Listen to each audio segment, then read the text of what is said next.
बचपन में हम सभी लड़कों का यह सपना ज़रूर होता है कि एक बार हार्ली ज़रूर चलानी है। एक ऐसी मोटरसाइकिल जिसकी आवाज़ 1 किलोमीटर दूर से भी सुनाई देती तो पता लग जाता था। लेकिन अफसोस, ये कंपनी इंडिया में बंद हो चुकी है। ऐसी क्या वजह थी जो हार्ली को अपने सारे ऑपरेशन इंडिया में से बंद करने पड़े, आज जानेंगे इस वीडियो में। तो इनकी पहली गलती थी कि इन्होंने गलत मार्केट में कदम रख लिया। जब भी किसी मार्केट में पेनिट्रेट करना होता है तो उस मार्केट का डीप एनालिसिस करना बहुत ज़रूरी होता है। अगर हम इंडिया की बात करें तो इंडिया इस दुनिया की सबसे बड़ी मोटरसाइकिल मार्केट है। लेकिन इसके साथ साथ एक और बहुत बड़ा फैक्ट है कि इंडिया के अंदर जो लोगों की बाइंग कैपेसिटी है, जो पैसे खर्च करने की ताकत है, वो बहुत ही ज़्यादा कम है। इंडिया की 95% पॉपुलेशन पुअर और मिडिल क्लास है, तो ऐसे में इतनी महंगी बाइक कहाँ से अफोर्ड करेंगे। हार्ली की स्टार्टिंग प्राइस 5 लाख रुपए से शुरू होती है और दूसरा इनकी मेंटेनेंस कॉस्ट बहुत ही ज़्यादा है। एक नॉर्मल बाइक की मेंटेनेंस कॉस्ट 4,000 से 5,000 रुपये एक साल की पड़ती है। लेकिन वहीं अगर हम हार्ली की बात करें तो कम से कम 20 से 25,000 रुपये पूरे साल के लग जाते हैं एक हार्ली की मेंटेनेंस में। इतने में तो बंदा एक नई बाइक खरीद ले। इस सब से इनकी तीसरी प्रॉब्लम यानी फॉलिंग रेवेन्यू शुरू हुआ। ये लोग सेल्स नहीं कर पा रहे थे। पिछले 10 साल में सिर्फ 30,000 हार्ली बिकी है। वहीं हम इसके कंपटीटर रॉयल एनफील्ड की बात करें तो वो लोग हर महीने 60,000 यूनिट्स बेचते हैं अपनी बाइक के, यानी इनसे डबल।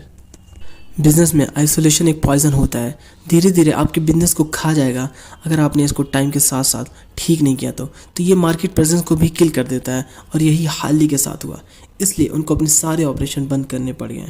तो जानते हैं आखिर प्रॉब्लम कहाँ हुई। अगर हम हार्ली की डिस्ट्रीब्यूशन नेटवर्क की बात करें तो वो बहुत इम्प्रॉपर था। बाइक ऑटोमोबाइल्स जैसे कि बजाज ऑटो हो गया, हीरो होंडा हो गई, यामाहा हो गई, टीवीएस हो गई, ये सब भी अपने बाइक्स बनाते हैं। लेकिन इन्होंने अपने डिस्ट्रीब्यूटर को फ्री हैंड दे रखा है। ये लोग आपस में पार्टनरशिप भी करते हैं और इनके डिस्ट्रीब्यूटर को अलाउ है कि वो लोग सारे ब्रांड की बाइक एक ही शोरूम में बेच सकते हैं।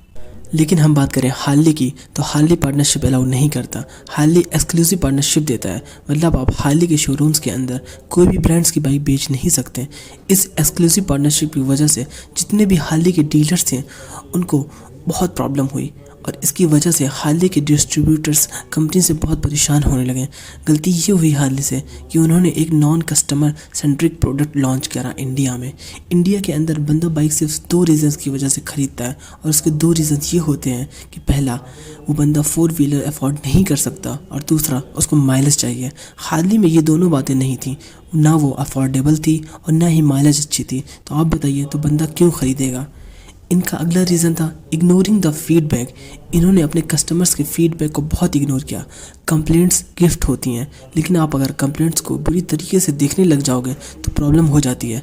कस्टमर्स आपको रेगुलरली सिग्नल देता है, वो आपको क्या सिग्नल देता है?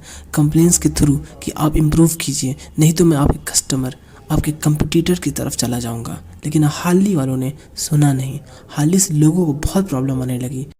उनकी पहली प्रॉब्लम ये थी कि बाइक तो अच्छी है लेकिन इंडिया में वैसे रोड्स नहीं हैं।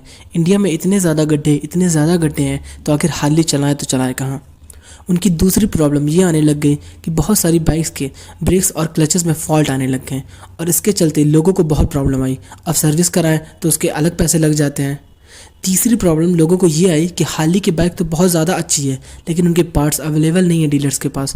वो ठीक कराने जाते हैं तो हफ्ते हफ्ते तक बाइक खड़ी रहती और तब भी ठीक होके नहीं आती क्योंकि पार्ट्स इंपोर्ट करने पड़ जाते हैं। उनकी चौथी प्रॉब्लम ये आने लग गई कि हार्ली बहुत कम माइलेज देती है और बहुत ज़्यादा महंगी है और इंडियंस को जहाँ पैसा बचाने को मिलता है ना, वहाँ वो बचाते हैं और हार्ली उनके लिए सूटेबल बिल्कुल नहीं थी। हार्ली ने सबसे बड़ी गलती अपने कंपटीटर को इग्नोर करके की। हार्ली का सबसे बड़ा कंपटीटर कौन है, सोच कर बताओ। मैं बताता हूँ, रॉयल एनफील्ड। क्योंकि रॉयल एनफील्ड सेम लुक और फील देती है जो हार्ली देती है, लेकिन उससे कहीं ज़्यादा सस्ती है।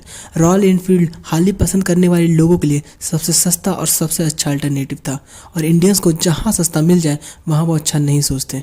रॉयल एनफील्ड लोग खरीदते हैं ना तो लोगों के मन में अरे वाह वाली मूवमेंट आती है क्योंकि वो हार्ली वाली लुक और फील देती है और उससे बहुत ज़्यादा सस्ती है।